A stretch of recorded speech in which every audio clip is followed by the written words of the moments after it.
Assalamualaikum warahmatullahi wabarakatuh. Perkenalkan nama saya Rosamunda Fisisa. Saya dari Politeknik Elektronika Negeri Surabaya, Prodi D4 Teknik Informatika dari kelas 2 D4 Teknik Informatika A, NRP 0. Pada video kali ini saya akan membahas tentang greeting data from user. Oke. Yang pertama adalah membuat form. Untuk membuat form ini memiliki beberapa cara.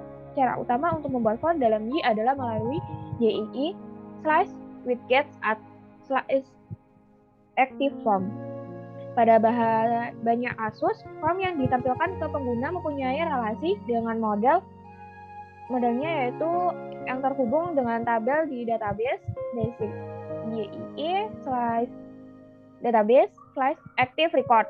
Lalu ada model yang berdiri sendiri berbasis Y/base/model seperti model untuk login form. Lalu untuk semua yang berada di antara active form begin dan active form end pada kode PHP akan diletakkan di dalam teks HTML dalam form pada file HTML yang di-generate. Untuk membuat elemen pada form beserta label dan validasi JavaScript-nya dapat dilakukan dengan memanggil metode active form field. Kode PHP yang menggunakan active form field akan menghasilkan file HTML yang berisi elemen form, label, input, dan tag-tag lain sesuai template yang digunakan. Atribut name pada elemen input akan di-generate secara otomatis dengan pola nama model, nama atribut, misalnya yaitu login form, lalu nama usernya. Selanjutnya ada untuk membuat form. Untuk membuat form sendiri untuk codingannya seperti ini. Di kelas login form extends seperti yang tadi yaitu Y/base models. Di publiknya ada username, password, email. Lalu ini untuk yang seperti tadi yang dibilang yaitu pada HTML-nya itu Y/helpers HTML. Lalu untuk validasi input sendiri itu memiliki aturan dasar, jangan percaya input dari pengguna. Selalu lakukan validasi. Input dari pengguna yang dimasukkan melalui model dapat divalidasi dengan memanggil metode YI/base model validate. Metode di atas akan mengambilkan nilai true jika proses validasi berhasil dan akan mengambilkan pesan error jika tidak. Jika memungkinkan, secara default validasi input ini dilakukan di sisi client menggunakan JavaScript. Untuk codingannya kita bisa lihat di sampingnya ini. Untuk public function action contact-nya, untuk if-nya yaitu dalam model menuju ke validate. Untuk else-nya jika error dia akan menampilkan pesan error. Oke, selanjutnya ada deklarasi rules. Untuk membuat model di base model validate dapat bekerja, Anda perlu mendeklarasikan rule untuk setiap atribut yang akan divalidasi. Lalu untuk root, untuk validasi dapat dibuat dengan override model y base model. Lalu ke rules-nya. Model ini harus mengembalikan nilai dalam bentuk array dari rule yang dibuat. Setiap rule minimal memiliki atribut di mana rule tersebut diberlakukan dan tipe dari validator, misalnya recurrent, terus email, string, dan sebagainya. Setiap rule dapat digunakan untuk mengatur satu atau beberapa atribut sekaligus. Untuk keywordnya yaitu core validator. Kita bisa lihat untuk codingannya di sini untuk beli function rule-nya. Ini ada email, nama email, birthday, required, city, string, max-nya 50. Oke. Selanjutnya untuk custom error message, hampir semua tipe validator memiliki pesan error masing-masing. Untuk mengkustomisasi atau mengubah pesan error dapat dilakukan dengan menambahkan properti message ketika mendeklarasi sebuah rule. Lalu untuk beberapa validasi mendukung properti tambahan yang dapat digunakan untuk menampilkan pesan error yang lebih detail. Untuk codingannya, yaitu public function rule-nya. Untuk pay grade-nya, di sini ada minimal 5 dan maksimal 10. Untuk too big-nya, nilai terlalu besar, maka akan muncul tulisan ini jika melebihi dari max. Untuk conditional validation, validasi juga dapat dilakukan hanya jika kondisi tertentu terpenuhi. Atau conditional validation.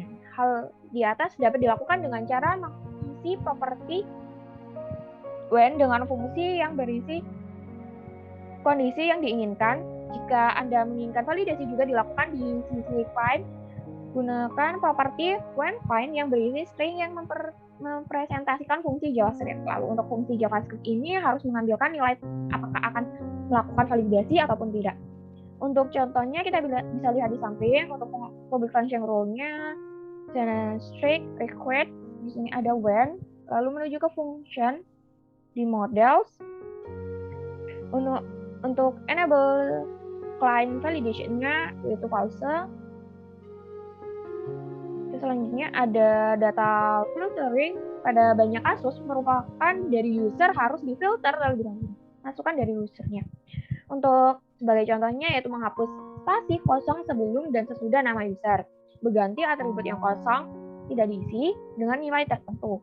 Lalu untuk validation rule juga dapat digunakan untuk mengatasi hal ini. Oke, kita bisa lihat di samping ini. Untuk public function rule, di rules-nya ada user, email, di sini akan trim dan juga default.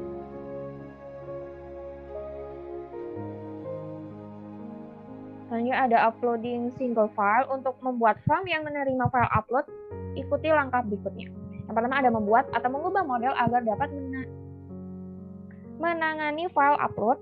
Yang kedua ada membuat atau mengubah view yang akan menerima file upload. Lalu yang terakhir ada membuat atau mengubah controller yang akan menghubungkan view dengan model.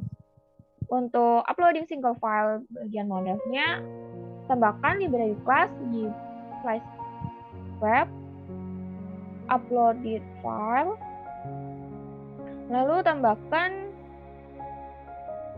sebuah variabel atau atribut baru untuk menerima file pada model, misalnya adalah $file.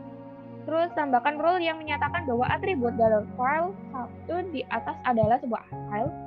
Anda juga dapat menambahkan validasi misal untuk memastikan bahwa yang dapat diupload hanya file dengan ekstensi JPG dan GIF saja atau PNG ataupun JPG. Untuk contohnya di sini ada user Y base model, user Y web upload file. Untuk kelas upload file extends modelnya seperti ini, public $file 1.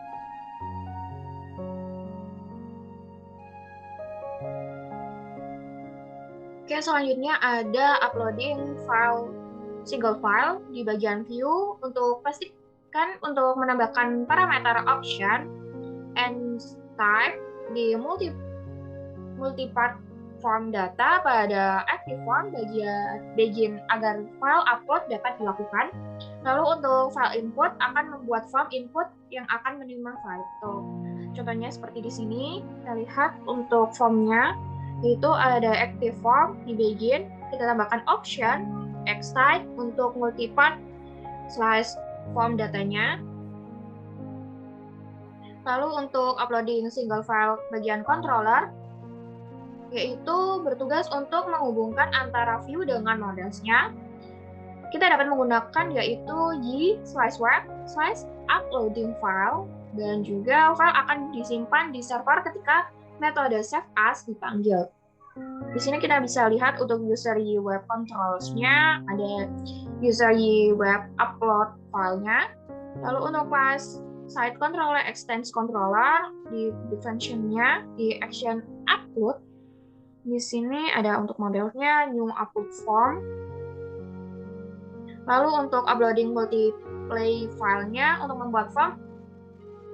Untuk mengupload beberapa file bersamaan, Anda perlu melakukan beberapa perubahan pada models. Tambahkan properti max file sama dengan 5 pada view. Ubah nama atribut dari models menjadi bentuk array files menjadi file 1. Untuk ada kurungnya di sini. Tambahkan properti multiply true pada metode file input. Lalu pada controls-nya ganti metode get in stage menjadi get is Git instances. Gunakan for each untuk menyimpan sebuah file, lalu untuk uploading multiple file, models, view, dan juga controller. Kita bisa lihat di sini untuk koordinatnya, yaitu ini untuk controllers.